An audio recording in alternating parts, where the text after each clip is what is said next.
Our story begins far out in the vast expanse of the Pacific Ocean, where a brilliant marine researcher named Sophia is on a groundbreaking mission with her husband and team. Their goal? To uncover how the mountains of waste polluting the ocean are threatening its fragile ecosystem. But just when everything seems under control, a strange signal suddenly appears on their radar, one coming from deep beneath the waves. Within moments, curiosity turns to tension as the team prepares to dive and investigate the source. Sophia and Jade stay back on the ship, guiding their crew through the monitors, unaware that this mysterious signal will lead them to a horror beyond imagination, something lurking in the dark that should have never been found. As Chris swam deeper, he discovered a baby blue whale that had died after getting trapped in a net. But the shocking part was that half of its body was missing. Upon closer inspection, they noticed massive bite marks on the whale's body, clearly made by some gigantic creature. That's when Sophia realized that the signal was coming from a tracker she had previously attached to a shark named Lithith, and that shark was now heading directly toward them. Meanwhile, several other sharks started circling around Chris, prompting Sophia to warn him to stay cautious. But as Lithith suddenly swam past him, everyone was stunned. Chris asked Sophia if this was the same shark, and Sophia replied in disbelief that Lithith was supposed to be much smaller. The last time she'd tracked her, 3 months ago,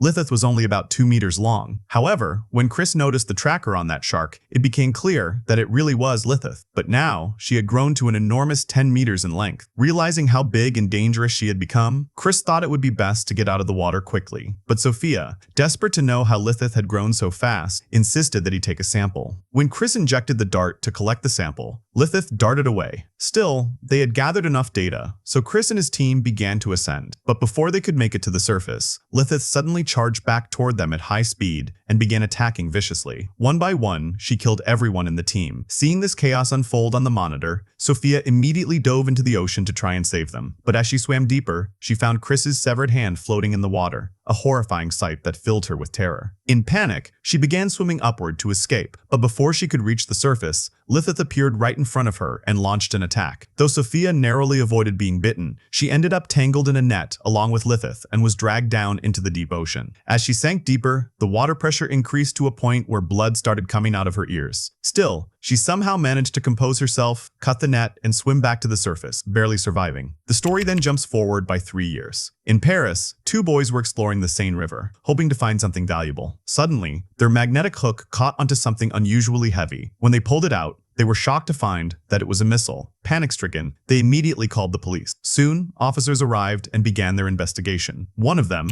an officer named Adil, assured reporters that there was no cause for concern, explaining that over 100 similar bombs and missiles had already been recovered from the river. When a reporter asked how so many bombs ended up in Paris, Adil explained that these were remnants from World War II, which had drifted into the river over time, but all of them were defunct and posed no danger. After this, the scene shifts back to Sophia, who had quit researching sharks and now dedicated her time to teaching children about marine life. While she was passionately explaining the importance of protecting ocean ecosystems, one mischievous boy taunted her, saying that her entire team had died doing the same kind of research, yet she was still lecturing others about it. Hurt by the remark, Sophia quietly walked out of the classroom and started heading home. Just then, a young woman named Mika stopped her. Sophia ignored her and kept walking until Mika mentioned the name Beacon 7. Hearing that name, Sophia froze. It was the very tracker she had attached to Lithith years ago. Curious and shocked, Sophia followed Mika to her organization, where Mika revealed that she conducted shark research inspired by Sophia's own work. She told Sophia that she was her role model, and that much of their progress was possible because of her earlier research. Then, Mika showed Sophia the latest tracking data. Lithith's signal had been detected again, but this time, the shark was inside the Seine River in Paris. Sophia found this hard to believe since Lithith, being a saltwater predator, shouldn't be able to survive in freshwater. Mika explained that climate change might have forced Lithith into the river, and that they needed to find a way to send her back into the ocean. Otherwise, the Seine River and everyone around it could soon be in danger. Since the shark could not survive long in the river's freshwater, Mika decided it needed to be driven back into the ocean, and for that mission, she wanted Sophia's help. However, Sophia refused to join her and quietly went back home. There, she opened her laptop and began watching the final recorded videos of her old team, the horrifying footage of the attack when Lithith had killed them. Watching those tragic moments again made Sophia deeply emotional. But when she later checked the tracker data, she was stunned to see that Lithith's signal truly had appeared inside the Seine River. The monstrous shark was now in Paris, posing a deadly threat to the city's people. Realizing the danger, Sophia made up her mind. She would capture Lithith herself. Meanwhile, Mika and Ben tracked Lithith's location and reached the Seine. Mika dove into the water to investigate, while Ben stayed on the boat. As Mika swam deeper, she came across a recently crashed car. Its body was covered in enormous bite marks, the kind only a massive creature could make. Above the surface, Ben noticed the police arriving at the site. Panicking, she began pulling Mika's rope to bring her up, but Mika detached the line and continued her dive. Scared of getting caught, Ben took off in the boat, leaving Mika behind. Eventually, Mika resurfaced and was immediately captured by the police, who took her away for questioning. At the same time, Sophia, who had been tracking Lithith's movements, reached the area where the police had detained Mika. Officer Adel, who had been handling the river investigation, drove his boat to a place called Anges, where his friend Edward was waiting for him. Adel handed him some equipment and then left for the police station. When Sophia arrived there later, she found no one around. The only thing she noticed was Edward's dog, barking continuously toward the river, as if sensing something terrible had happened. Uneasy, Sophia began to feel that something wasn't right there, so she quietly left for home. The next morning, Adil interrogated Mika, asking what exactly she was doing in the river. Mika tried to explain that there was a deadly shark in the Seine, but Adil didn't believe her. Meanwhile, Sophia, still tracking Lithith's movements, suddenly received a call from Adil, asking her to come to the site. When she arrived, she discovered that it was actually Mika who had told Adil to call her. At that moment,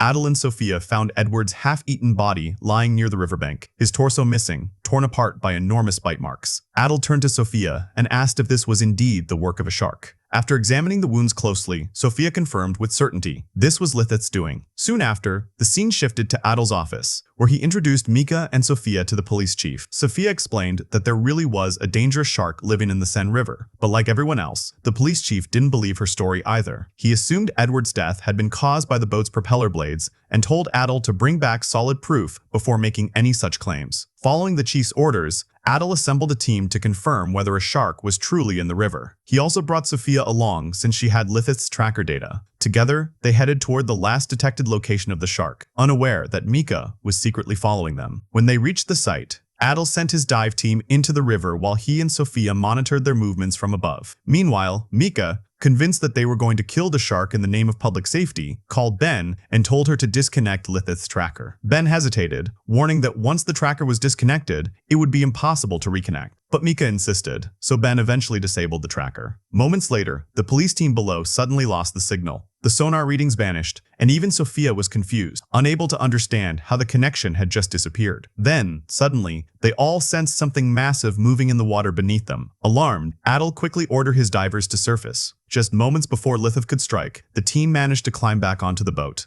Everyone was trembling. There was no longer any doubt that something huge and dangerous was lurking below. One of the officers urged Adil to check the sonar readings again, and when he did, he was completely stunned. The sonar showed that a shark nearly 20 meters long was moving inside the river. Furious and suspicious, Adil accused Sophia of tampering with the tracker and pushed her off the boat, yelling at her to leave. Hurt and frustrated, Sophia went straight to Mika's office and confronted her angrily for shutting off the tracker. Mika defended herself, saying, "You just want to kill the shark." But Sophia snapped back, "That shark doesn't see anyone as a friend. I tried 3 years ago too, and you already know what happened." Mika countered, saying, "That was your mistake. You shouldn't have gone near it in the first place." Furious at her words, Sophia stormed out of the office. Afterward, Mika began planning a way to protect Lithith. That's when she got an idea. She recorded a video message, pleading to environmental activists and ocean conservationists like herself to help her save Lithith. And if they didn't act quickly, Mika, in her desperate plea, said that if they didn't act soon, the police would end up killing Lithith. For this reason, she asked all the activists to gather at a specific location and uploaded her video message on the internet. Meanwhile, Adil was explaining to the police chief that they needed to close off the river to the public for safety. But the chief told him that in just 1 week, an event called the triathlon was scheduled to take place there. She added that the mayor would never agree to shutting down the area because of it. Still, she said they would try speaking to the mayor the next day. That night, when Adel returned home, he started watching Sophia's old video recordings. Through those videos, he learned about the tragic incident that had killed Sophia's team and her husband. Witnessing the footage made Adel realize how wrong he had been. Feeling guilty, the next morning he went to Sophia's aquarium to apologize and invited her to accompany him to the meeting with the mayor. Sophia accepted his apology and agreed to go with him. Later, they both went to the mayor's office. There, the police chief informed the mayor that a dangerous shark was indeed living in the Seine River, but the mayor didn't take the matter seriously. She said that in just a few days, the triathlon championship would be held there, an event that would bring reporters from all over the world and include thousands of participants. Canceling it, she said, was absolutely out of the question because the event's budget was in the billions. Instead, she ordered them to do whatever it took to remove the shark from the Seine before the championship began. Hearing this, Adil turned to Sophia and asked her what their plan should be. Sophia replied that they would trap the shark, sedate it, and then release it back into the ocean. Everyone immediately got to work on their respective tasks to execute the plan. Just then, Ben arrived, visibly shaken and terrified. She told them that Mika had completely lost her mind. She had teamed up with other environmental activists and was now planning to drive Lithith back to the ocean using sonar signals. Ben also revealed that she had reactivated the shark's tracker, which meant they now knew its exact location, and Mika and her group were already gathering there that very day. The location was called Catacombs, Paris's underground sewer system, a vast and ancient network built long before the city itself. Adil told Ben to go back and promised that he and his team would come to help. Soon after, Adil, Sophia, and the others reached the site. But the path ahead was too narrow for vehicles, so they proceeded on foot, wading through the water to reach the exact location. Meanwhile, Mika and the activists had already arrived there before them. Mika then entered the water with a sonar device, hoping to use its signals to guide Lithith back toward the ocean. At that moment, Adil arrived and began shouting for everyone to evacuate the area immediately. But Mika, still underwater, ignored the warnings. Then, suddenly, Lithith appeared beside Mika. The shark was now much larger than before, massive and terrifying. Seeing it, panic spread among everyone. And then, to everyone's shock, one of Lithith's baby sharks swam up close to Mika. Overwhelmed with emotion, Mika reached out to gently touch it, but Sophia yelled at her not to do that, warning that such contact would frighten Lithith. Mika, however, didn't listen. The next instant, Lithith became agitated and dove deeper into the water. Realizing the danger, Adil jumped in to save Mika. But before he could reach her, Lithith struck, attacking Mika and killing her instantly. Chaos erupted everywhere as terrified people tried to flee. Although the police officers managed to save a few lives, many others, including some of the officers themselves, were devoured by the shark. Amid the chaos, Ben too was killed by another shark. Adil, trying to regain control of the situation, opened fire on the shark. Injured and enraged,